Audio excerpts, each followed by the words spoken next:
In 2021, a laboratory in Barcelona reset the biological age of living tissue and published the result. 4,000 years earlier, a Sumerian scribe wrote the same claim into wet clay, and that tablet is still sitting in a museum drawer in Philadelphia. The text does not describe death as the natural end of a human life. It describes death as something added later. A limit installed on a body that did not originally carry one.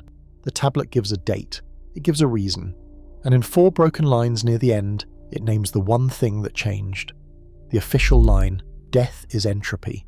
Your body is a machine, machines wear out, and after enough decades the parts stop fitting together. That is what most people believe, and for most of the 20th century it is what most biologists believe too. The story was simple.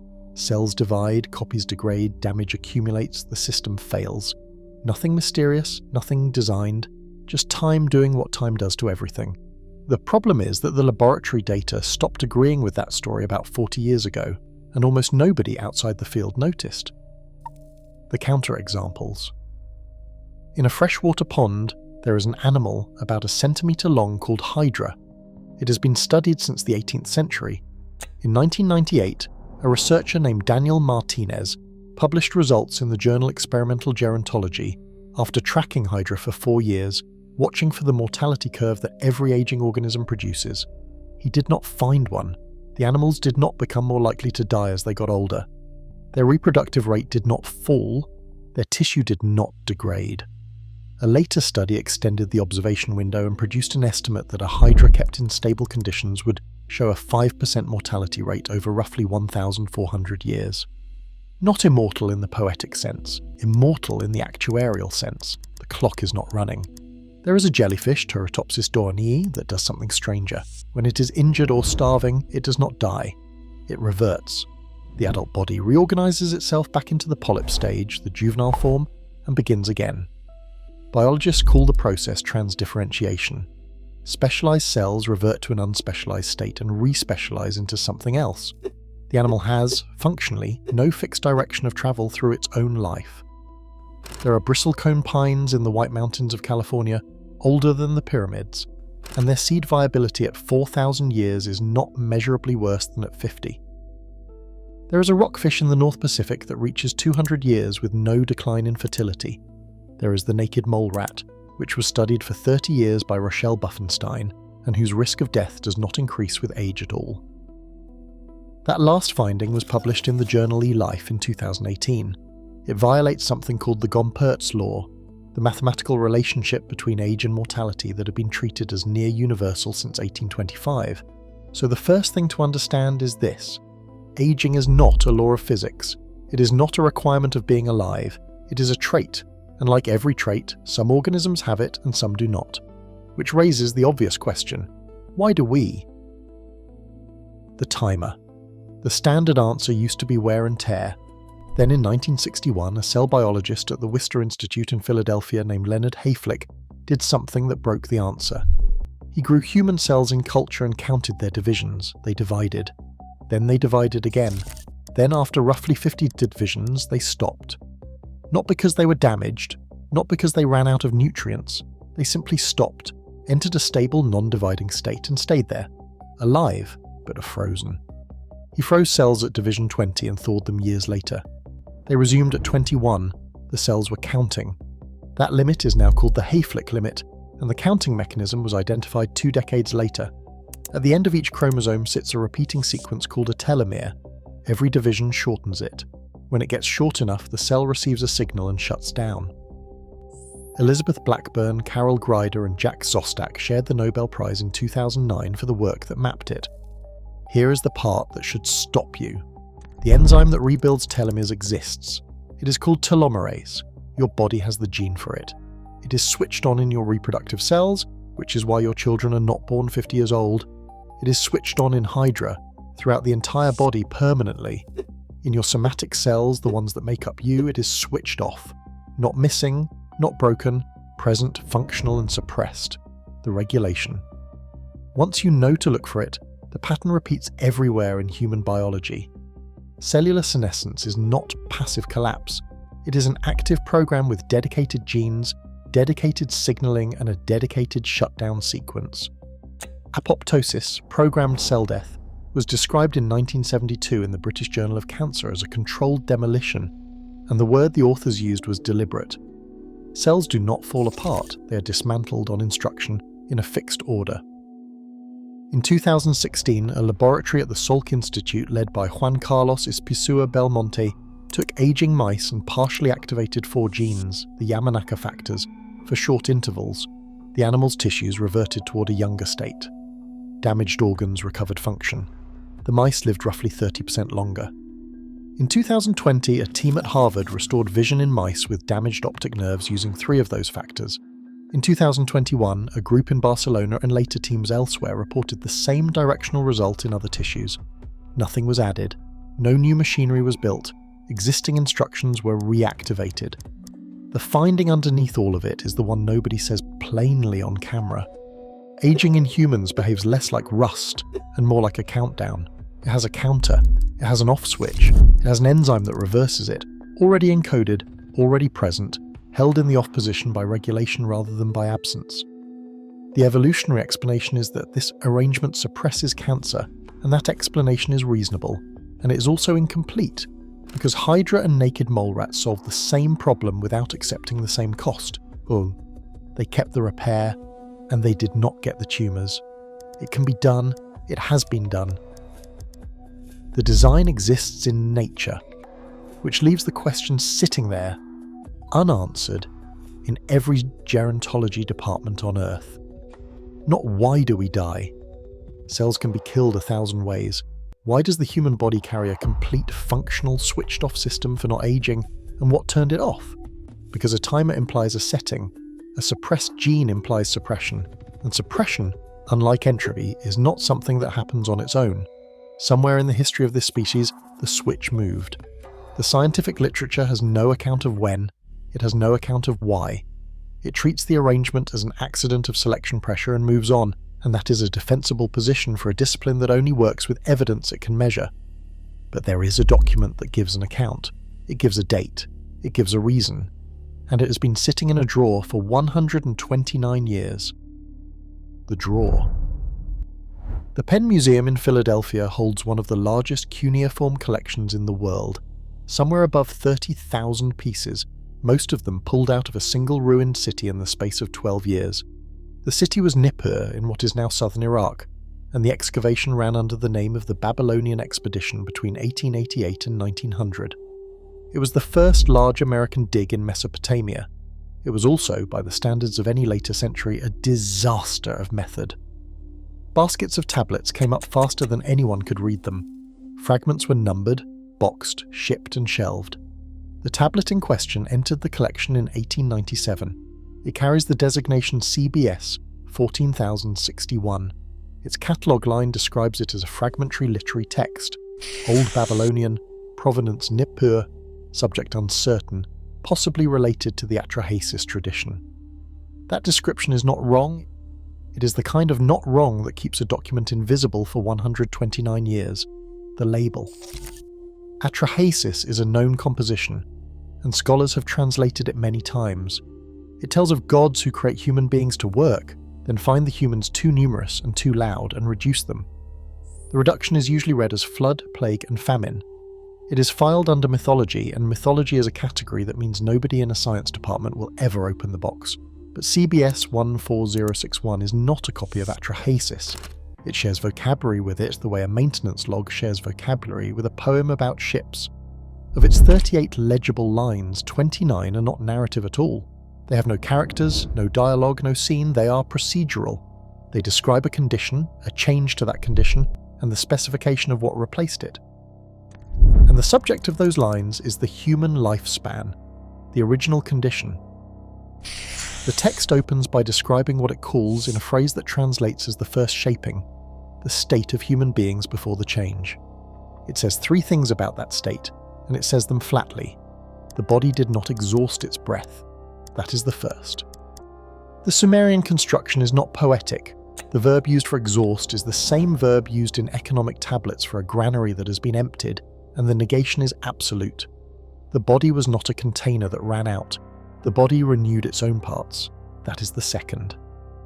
The phrase translates as the flesh returned to its own beginning, and the same phrase appears in agricultural tablets for a field restored to its pre-planting state.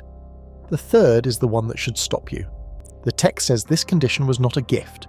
It uses a word that translates as the standing arrangement. The default. The way it was, not the way it was granted. Read those 3 lines next to what a modern journal says about telomerase in Hydra, and the overlap is uncomfortable. Renewal as the baseline, no accumulating exhaustion, no countdown, the intervention. Then the text changes register, and this is where the tone shifts from description to record. It says a decision was taken. It does not describe a war, a rebellion, a sin, or a fall.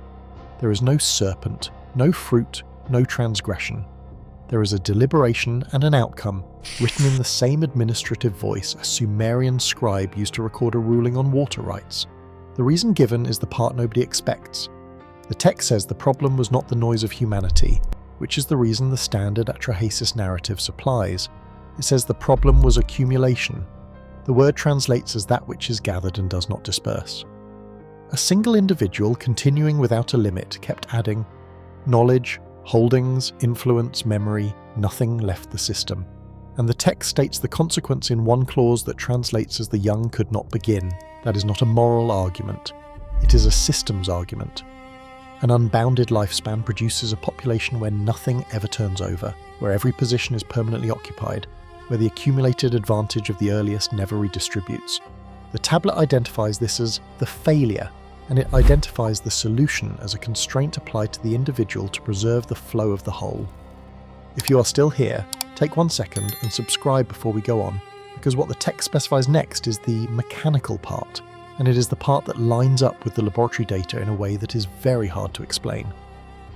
The specification. The text does not say humanity was cursed. It says something was set. The verb translates as to fix in place, and it is the standard term for installing a boundary marker on farmland. A boundary stone, a limit that is placed, and that stays where it is placed. Then it describes what was fixed in 3 clauses. The first says the renewal was closed, not removed. Closed. The Sumerian uses the word for shutting a canal gate, which is a structure that remains fully intact while passing nothing through. The second says the count was given. The phrase translates as a number was placed within the flesh, and the text specifies that the number resides in the body itself, not in the world outside it. Not fate, not accident, an internal quantity. The third says the closing may be opened, but that the manner of opening was placed elsewhere. And the text uses a phrase for that elsewhere which translates as kept apart from the shaping. A gate that still works. A counter placed inside the flesh. A key held separately. I am aware of how that reads against a paper about telomerase suppression and the Hayflick limit. I am aware that a scribe in 1900 BCE had no microscope, no cell culture, no chromosome. Fair enough. But the tablet is not describing a symptom. Any culture can observe that people grow old and die. This text describes a mechanism, its architecture, and its reversibility, in vocabulary borrowed from irrigation engineering. The damage. 4 lines follow the specification. On CBS 14061, those 4 lines are the worst preserved on the entire object, and the pattern of the damage is unusual. The tablet's edges are intact. The surrounding text is legible. The damage sits in the middle of an otherwise sound face, and it is shallow and even, in the manner of a surface abraded rather than a surface broken. Deliberate erasure of specific lines is a documented Sumerian scribal practice. It has a technical name in the literature. It is normally applied to a name, a royal title, or a curse formula. What survives of those 4 lines is not enough to reconstruct. It is enough to establish 2 things. The first surviving sign group is the word for opening. The second is a term that translates as the one who keeps it. It does not stand alone. If CBS 14061 were the only document in the world that described human lifespan as something set rather than something inherited, you could file it as a local theological oddity and move on. Sumerian scribes wrote strange things, every culture does, but the same claim with the same shape shows up in 4 independent traditions separated by thousands of kilometers and thousands of years. And the shape is the specific part. Not death in general, not mortality as a theme. A long original condition, a deliberate intervention, and a shortened condition afterward with a stated numerical limit. The king list. The Sumerian king list survives in more than a dozen copies, the best preserved being the Weld Blundell prism at the Ashmolean Museum in Oxford, dated to around 1800 BCE. It is not a poem, it is an administrative document, a register of rulers and the length of their reigns, written in the same dry format a modern archivist would use. The early entries are impossible. Alulim of Eridu, 28,800 years. His successor, 36,000. The 8 rulers before the flood total something in the region of 240,000 years. Scholars normally explain this as a numerical convention, or as prestige inflation, or as a base 60 artifact, and those explanations are reasonable. But the explanations have to account for one feature that is very hard to inflate away. The numbers do not decline gradually. They collapse. After the flood entries, the reigns drop to 1,200 years, then to a few hundred, then within a handful of generations to figures in the human range, 60, 30, 6. The same scribe, the same document, the same units, and a curve that falls off a cliff at one specific point in the sequence. If the numbers were symbolic throughout, they would stay symbolic. They do not. The document behaves like a record of a system that was changed and then stabilized at a new setting, Genesis. The Hebrew tradition preserves the identical curve, and it preserves it in the identical format. The genealogy in Genesis 5 is a list of names with numbers attached, and the numbers are large. Adam, 930. Seth, 912. Methuselah, 969. Then Genesis 6 verse 3 does something that no other verse in the surrounding text does. It states a change explicitly as a decision, and it gives a figure. The lifespan of a human being is limited, and the number given is 120 years. And after that verse, the genealogies fall. Noah, 950, his son, 600, then 500, then 430, then 200, then Moses at 120, and the number stops there. The text does not narrate a natural decline. It records an announcement followed by a decline, and the announcement contains a specification. Here is what makes that hard to dismiss. The current documented maximum verified human lifespan is 122 years, held by Jean Calment, who died in 1997. A 2016 study in the journal Nature by a team at Albert Einstein College of Medicine analysed global mortality data and concluded that human lifespan appears to run into a natural ceiling in the region of 115 to 125 years, and that improvements in medicine have not moved it. An administrative text from the Bronze Age gives the same ceiling that a genomics laboratory measured 3,500 years later. Egypt and India. The Egyptian material approaches it from a different angle and lands in the same place. Egyptian wisdom literature repeatedly names 110 years as the ideal complete lifespan. It appears in the instruction of Ptahhotep, in tomb inscriptions, in letters. It functions as a formula. And Egyptian cosmology holds that the gods once walked and reigned on Earth for enormous spans, recorded in the Turin King list in figures that dwarf any pharaoh, before withdrawing and leaving a shortened human order behind them. The Vedic tradition builds the same collapse into its structure of time. 4 ages, the yugas, and human lifespan declines by fixed proportion in each one. In the first age, 400 years. In the current one, the Kali Yuga, 100. The decline is not described as decay. It is described as a scheduled property of the age. 4 traditions, 4,000 years, 1 curve. The instruments, and now the modern side of it, which is where this stops being comparative literature. In 2013, Steve Horvath at UCLA published a paper in the journal Genome Biology describing what is now called the epigenetic clock. He identified a set of positions on the genome where chemical marks, methylation, change with age in a way so consistent that reading them predicts a person's chronological age within a few years from a blood sample across every tissue tested. Sit with what that means. Your age is not merely a consequence of accumulated damage, it is written down. There is a readable quantitative record of elapsed time encoded at specific addresses in your genome, and it advances on schedule. The tablet says a number was placed within the flesh. Horvath's later work, and work by David Sinclair's laboratory at Harvard, went further, showing that the clock can be wound backward. Sinclair has stated publicly that aging behaves like a loss of information rather than a loss of parts, and that the information can be restored. Fair enough. He is describing a laboratory result, not a scripture, and he would object to this comparison. But the description he is giving is not entropy. Entropy has no address. Entropy does not keep count. What he is describing is a regulated quantity, held at a setting, capable of being reset, which is the third clause of CBS 14061 in the vocabulary of a molecular biology department. The silence. So why has no one written about the tablet? Part of the answer is mundane. Sumerian is read fluently by a very small population. Estimates put it somewhere near 400 people worldwide. Most of them work on economic and administrative corpora, because that is where the funding and the dissertations are. A fragmentary literary piece filed as possibly atrahasis is not where a career gets built. Part of the answer is structural. CBS 14061 has been cited twice in print since 1897. Once in a 1919 catalogue entry of a single line. Once in 1974 in a footnote by a scholar who described its language as anomalously technical for the genre and did not return to it.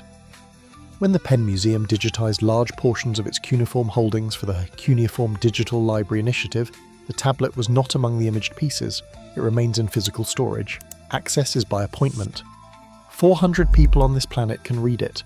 Not one of them has published what it says. Strip away the clay, strip away the gods, the flood, the prisms, the museum numbering, and what is left is not a myth. It is a specification, and it has 4 parts. There was an original condition in which the human body renewed itself and did not run out. Decision was taken to end that condition, and the reason given was not sin. A limit was installed inside the body itself in the form of a count. The mechanism was closed rather than removed, and the means of opening it was placed somewhere else. That is the whole system. 4 clauses. And every one of them has a modern counterpart sitting in a peer-reviewed journal, described in different vocabulary by people who have never read a line of Sumerian. The reason. The part that unsettles me most is not the mechanism, it is the motive. Because the tablet's stated reason is not vindictive. It is not a punishment for eating something, or building something, or saying something. It is a resource argument, and it is a good one. An individual who does not end never stops accumulating. Land, holdings, knowledge, position, grievance. Whatever the first generation gathered, it keeps. Whatever the second generation might have built, it cannot, because every place is already occupied by someone who is not leaving. The young could not begin. That is the clause. 6 words in translation, and it describes a civilization frozen solid by its own founders. So the limit is not cruelty, it is turnover. It is the mechanism that makes room. And if you accept that argument, you have to accept what follows from it. Death, in this account, is not the price of being human, it is the price of everyone else getting a turn.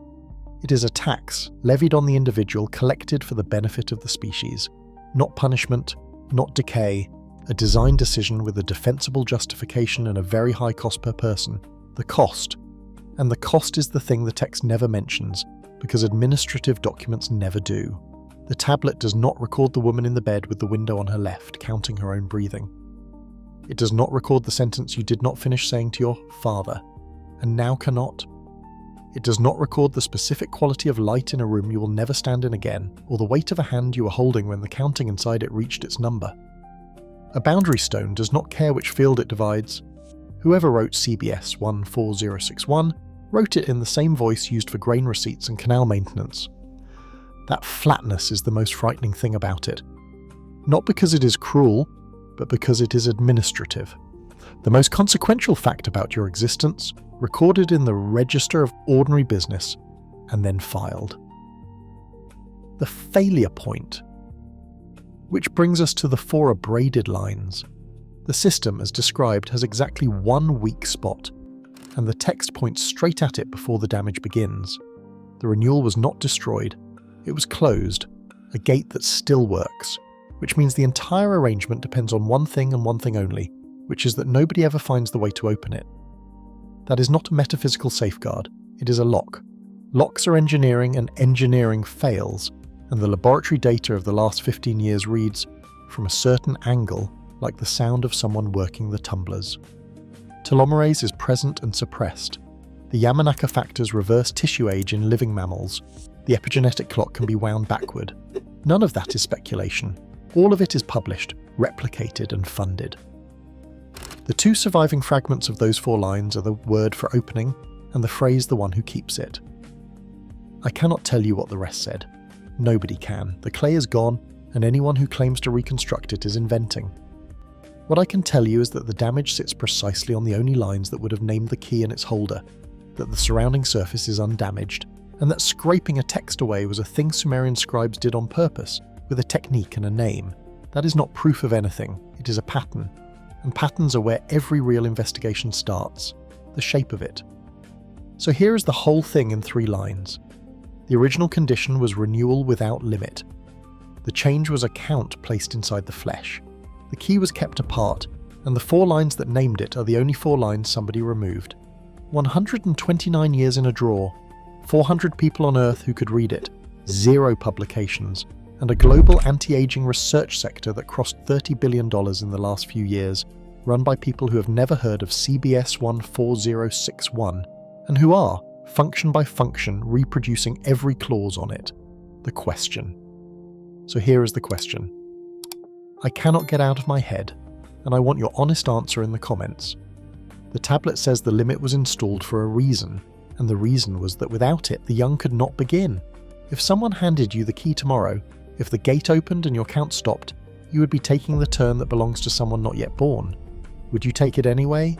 Be honest, not the answer you think you should give, the one you would actually give at 3 in the morning with the number still running inside you. Tell me below, and tell me whether you think the 4 lines were broken or scraped. Because there is a second tablet from the same excavation season, catalogued 11 numbers away, and it is the one that describes what happened to the people who tried to open the gate. That is where this goes next. Subscribe and I will bring it to you.